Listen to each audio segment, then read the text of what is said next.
Guys তো সকলো ভালেই আছে আৰু সকলোৰে খবৰ ভাল আছে। তো আজি আসাম ব্লগ প্ৰাঞ্জলৰ আন ভিডিঅ'লৈ আপোনালোকক মই স্বাগতম জনাইছোঁ। আৰু আজি হৈছে 20 জুন। আজি মানে বিষ্ণুপ্ৰসাদ ৰাভা দিৱস। আজি মানে বিষ্ণুপ্ৰসাদ ৰাভা দিৱস হয় আজি 20 জুনত। তো মানে আমাৰ সাতপখলি গাঁৱত তো বিষ্ণুপ্ৰসাদ ৰাভা দিৱস উদযাপন কৰি আছে। তো উদযাপন কৰিছে সাতপখলি নুপুৰ সংঘই। তো আপোনাৰ স্থান হৈছে সাতপখলি 95 নম্বৰ প্ৰাথমিক বিদ্যালয় প্ৰাংগণত। মানে যিহেতুকে পানী আহিছে আৰু বৰষুণ পৰিছে, তাৰ কাৰণে বাহিৰত পাতিব নোৱাৰিলে। তো মানে স্কুলটোৰ ভিতৰত পাতিছে। তো মই এতিয়া তাত যাম আৰু আপোনালোকক দেখুৱাম মানে আমাৰ ইয়াতে মানে বিষ্ণুপ্ৰসাদ কলাগুৰু বিষ্ণুপ্ৰসাদ ৰাভা দিৱসত কেনেকৈ উদযাপন কৰে। তো বলক ভিডিঅ'টো আমি আৰম্ভ কৰোঁ। তো বলক। আৰু এয়া মই মানে স্কুলৰ ভিতৰত সোমালোঁ আৰু আপোনালোক এতিয়া মই দেখুৱাম মানে আমাৰ সাতপখলিত কলাগুৰু বিষ্ণুপ্ৰসাদ ৰাভা দিৱস কেনেকৈ উদযাপন কৰে। আৰু এয়া মানে বতৰ বেয়া কাৰণে মানে এইবাৰ মানে ষ্টেজ নাপাতিল। তো মানে স্কুলতে মানে অনুষ্ঠানটি আয়োজন কৰিছে। তো এয়া চাওক কলাগুৰু বিষ্ণুপ্ৰসাদ ৰাভাদেৱৰ ফটো আৰু এইবিলাক মানে চব সজাই পৰাই তুলিছে আৰু। তো নুপুৰ সাংস্কৃতিক সভাপতি চলেন মালি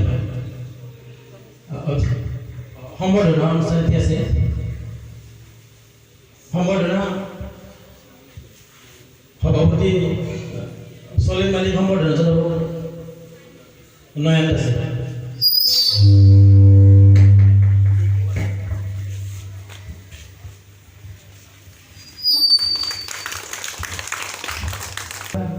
ছবি দাসক এখনি ফুলন গামোচাৰে সম্বৰ্ধনা জনাব কিশোৰ ঠাকুৰীয়ে।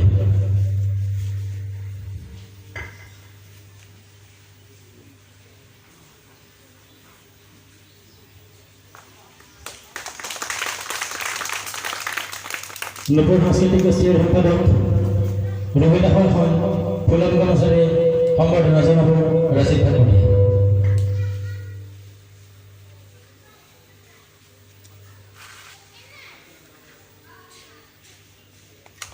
আৰু সভাপতি মহোদয়ক আজিৰ পতাকা উত্তোলন অনুষ্ঠানটি সমাপন কৰাৰ বাবে অনুৰোধ জনাইছোঁ।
আৰু এয়া বৃক্ষৰোপণ কৰি আছে আমাৰ সাতপখলি গাঁৱৰে গাঁওবুঢ়া শ্ৰী দীপক ঠাকুৰীয়া।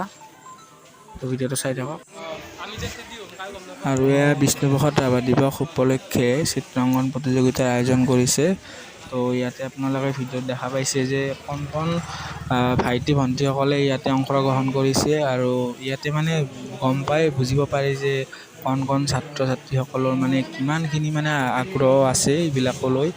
তো এয়াই হৈছে মানে সাতপখলি নুপুৰ সাংস্কৃতিক গোষ্ঠীৰ সৌজন্যত আয়োজন কৰা বিষ্ণুপ্ৰসাদ ৰাভা দিৱসৰ লগত সংগতি ৰাখি চিত্ৰাংকন প্ৰতিযোগিতা। তো আপোনালোকে ভিডিঅ'টো চাই থাকক।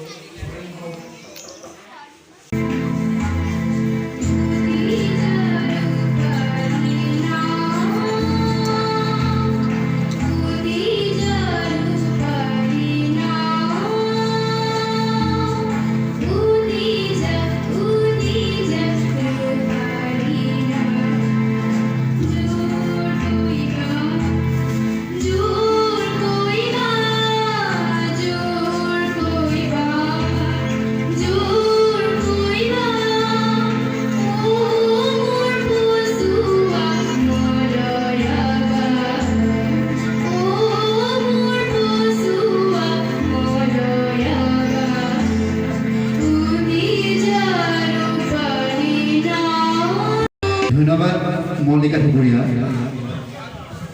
এইখিনিতে আমি এটি সম্বৰ্ধনা অনুষ্ঠানৰ দিশে আগবাঢ়িছোঁ।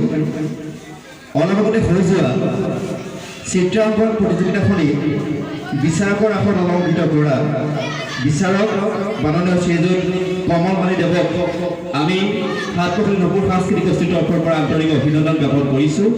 আৰু এই চেগতে তেখেতক এখন ফুলাম গামোচাৰে সম্ভাষণ জনাবৰ কাৰণে আগবাঢ়িম।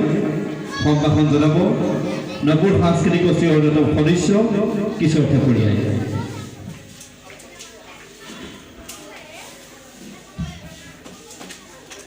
আৰু ইয়াৰ লগে লগে আমি উভতি গৈছোঁ ৰাভা সংগীত প্ৰতিযোগিতাৰ মাজলৈ। এইবাৰৰ প্ৰতিযোগী সাতপথলি।